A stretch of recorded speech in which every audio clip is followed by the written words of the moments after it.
Who are you? And what are you doing at my door? I am Rebecca, Victor's fiancée. I am carrying his child. How do you scream? Where did you get that ring? He gave it to me 3 months ago. He said he was a free man. He said he was a free man. Come inside.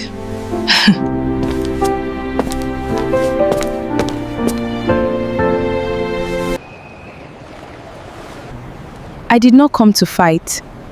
I came because he has stopped picking my calls.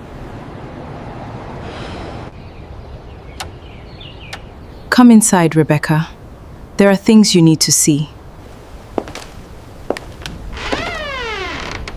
Blessing had learned very early in her marriage that silence was not the same thing as peace.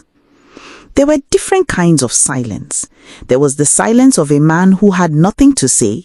There was the silence of a man who had too much to hide. And then there was the silence that settled into a home the way damp settles into walls, slowly, invisibly, until one day you press your hand against the surface and realize the whole structure had been rotting from the inside. Victor had given her all three kinds. They had been married for 7 years. 7 years inside a 2-bedroom apartment in Lekki that Blessing had helped furnish, helped pay for, helped hold together through 2 miscarriages and 1 job loss that nearly took Victor's pride along with his salary. She had stood beside him through all of it. Not because it was easy, not because he had always been kind, but because she believed in the version of the man she had married, the quieter, hungrier, more grateful version who used to hold her hand in church and mean it. That man had been disappearing for a long time. She had just refused to see it. Victor's trips to Abuja started 2 years ago. Every 2 weeks, sometimes 3. He called it work, a new contract, a government tender, a meeting that could not be done over the phone. Blessing had asked questions in the beginning. He had answered them with just enough detail to sound convincing and just enough irritation to make her feel small for asking. So she stopped asking. She cooked his food before he left. She ironed his shirts. She transferred money when he said the client meeting required a better hotel than the company could cover. She had been funding his other life with her own hands. She did not know that yet, not on those nights when she lay in the dark and told herself that distance was just a season, not on the mornings she woke alone and reminded herself that her mother had endured worse and survived. She did not know any of it until the Tuesday afternoon, a young woman in a white sundress appeared at her door with a pregnancy and an engagement ring and a name. Rebecca. The name landed in Blessing's chest like something thrown from a great height. She did not scream. She did not slam the door. Something in her went very, very quiet. The kind of quiet that comes just before a person decides who they are going to be from this moment forward. She stepped back from the doorway and she said simply, "Come inside." Rebecca had not expected that. She had rehearsed anger. She had rehearsed denial. She had not rehearsed a woman who opened her door wider and walked calmly to the kitchen to put on the kettle.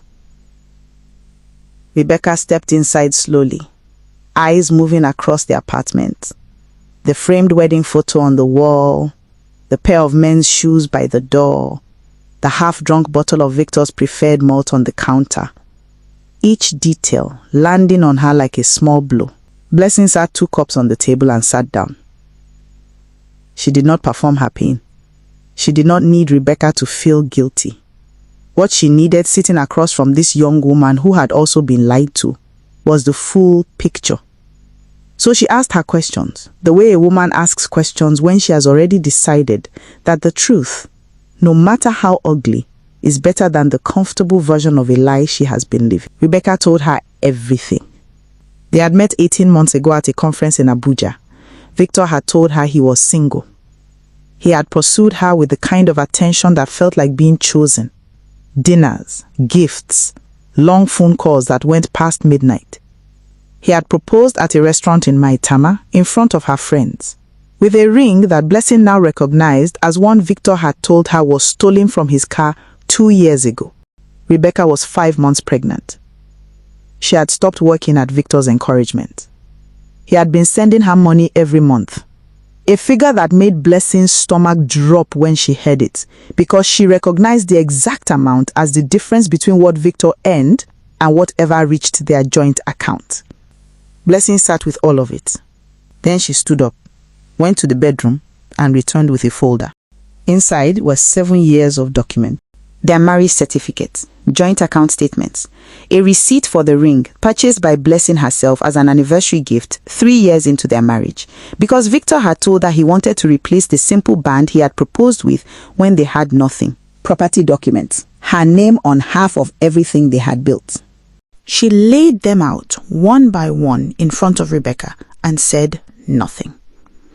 Rebecca looked at each page. Her face changed the way a face changes when the ground underneath it shifts.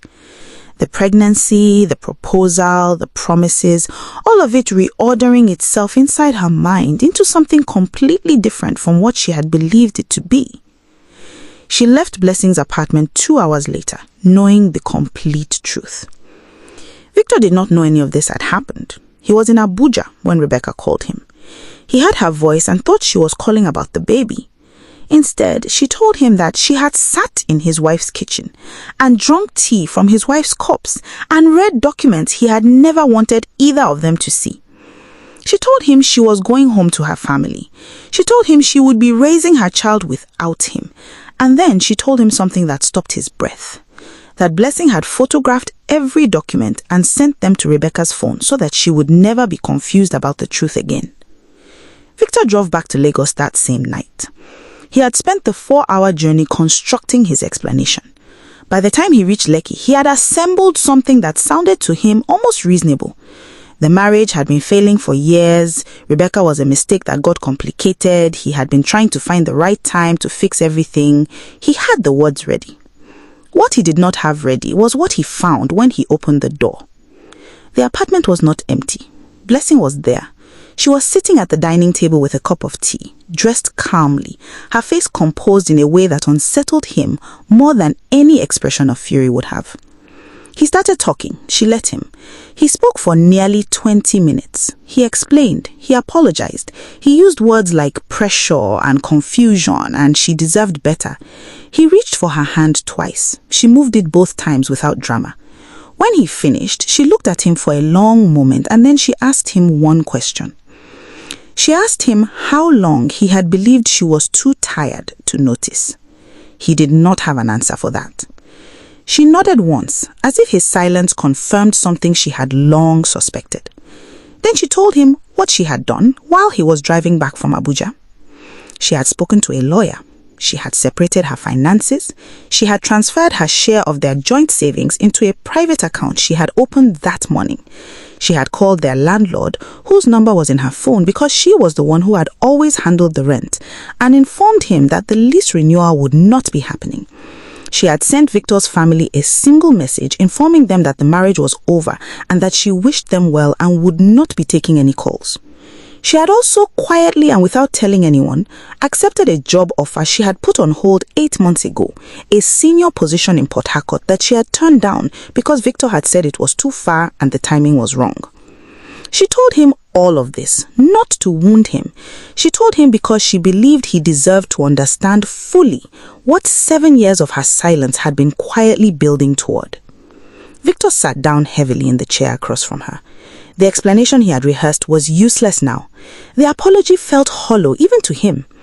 He looked around the apartment, the furniture they had chosen together, the curtains she had sewn herself during a period when they could not afford the ones they wanted, the small framed photograph on the shelf of the two of them in Calabar on what had been one of the last genuinely happy weekends of their marriage. He said her name. She looked at him with eyes that were not angry. They were not sad either. They were something else entirely. The eyes of a woman who had finished grieving something while he was still pretending it was fine. She said, "I am not leaving because I stopped loving you, Victor. I am leaving because I finally remembered what I was worth before I met you." She picked up her handbag, her car keys, a small overnight bag she had packed before he arrived.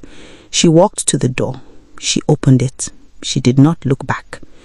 Victor sat alone in the apartment for a very long time that night. He called Rebecca and she did not pick up. He called his mother and she told him she had received Blessing's message and she was ashamed of him and she would call him when she was ready. He called 2 friends and both of them, after hearing pieces of the story, told him quietly that they did not know what to say to him right now. He sat in the silence of an apartment that had once held a woman who would do anything for him. He finally understood what that was worth, and it was too late. Rebecca delivered a healthy boy 6 weeks later, and she raised him in her family home in Enugu, surrounded by people who loved her.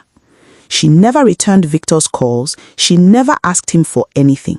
She built a life that had no room in it for a man who introduced her to his own destruction. Blessing started her new job in Port Harcourt on a Monday morning. She wore a deep green dress she had bought with the first money she transferred to her private account. She walked into that office building carrying nothing from her old life except everything she had learned about herself inside it. She did not hate Victor. Hate required energy she had decided to spend elsewhere. She simply never looked back. Victor kept the apartment for 3 more months. He could not afford it alone and had to let it go in the end. He moved into a smaller place in Surulere and spent a long time sitting with the particular silence that comes when a man realizes he had everything he needed and called it ordinary. 2 things had settled exactly the way they were always going to settle. Blessing had her life back, and Victor had the rest of his to understand exactly what he had thrown away. Some men only understand what they had after they have finished losing it. But here's a question. Should Blessing have walked away sooner, or was every year she stayed a year that built her into the woman strong enough to leave the way she did? Drop your answer in the comments. We want to hear from you. If this story touched you, please like and subscribe. Share it with someone who needs it today. And drop a comment. We want to hear from you. God bless you.